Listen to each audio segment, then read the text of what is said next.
అస్సలాముఅలైకుం friends.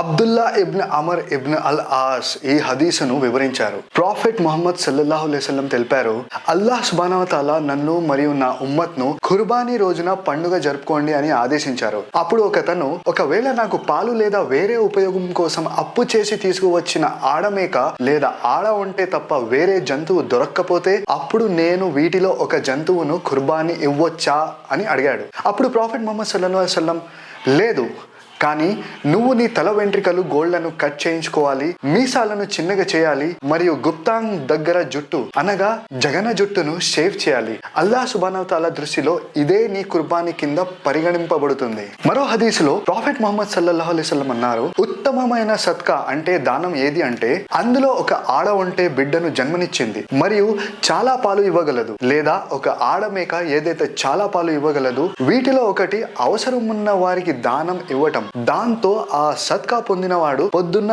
సాయంత్రం ఒక కటోరా పాలు తీసి దానిని ఉపయోగించగలుగుతున్నాడు.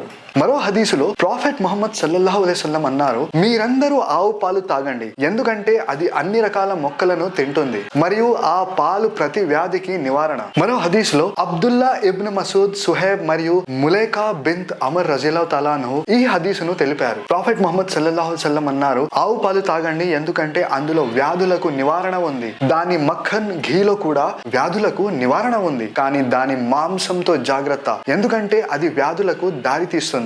ఉలేమా అనగా ఇస్లాం గురించి పరిజ్ఞానం ఉన్న వారి ప్రకారం ఈ హదీసులో మాంసం జాగ్రత్త అనగా ఎక్కువ మాత్రలో సేవించడం అని. ఎక్కువగా బీఫ్ తింటే అది వ్యాధులకు దారి తీసే అవకాశం ఉంది. ఈ హదీసుల ద్వారా ఇస్లాంలో పాలిచ్చే జంతువులకు ఎంతగానో ఇంపార్టెన్స్ ఉందని తేలిపోతుంది. ఇస్లాం అంటే రిలీజన్ మాత్రమే కాదు, ఇది ఒక జీవన విధానం. ఇది కేవలం ఒక సెక్షన్ ఆఫ్ పీపుల్ కోసం కాదు, ఇది సమస్త మానవాళి కోసం. ఇస్లాం నాన్ వెజ్ కి అనుమతిస్తుంది కాబట్టి ఇస్లాం కి హేళన చేయడం లేదా తప్పుడు మాటలను ప్రచారం చేయడం కొంతమంది చేస్తుంటారు. ఇలా చేసేవారు ఇస్లామోఫోబియా అనే రోగానికి షికారైన వారు. అలాంటి వారు ఎవరైనా ఇస్లాం గురించి తప్పుడు మాటలు మాట్లాడితే వారిని నమ్మకండి. మీకు ముస్లిం ఫ్రెండ్ ఉంటే అతనితో లేదా ఆమెతో డీటెయిల్స్ తెలుసుకోండి. అప్పుడు కూడా సాటిస్ఫై అవ్వకపోతే ఇంటర్నెట్ లో స్వయంగా సెర్చ్ చేయండి, కానీ ఎన్నడూ ఒకరు తప్పుగా చెప్తే దానిని గుట్టిగా నమ్మకండి.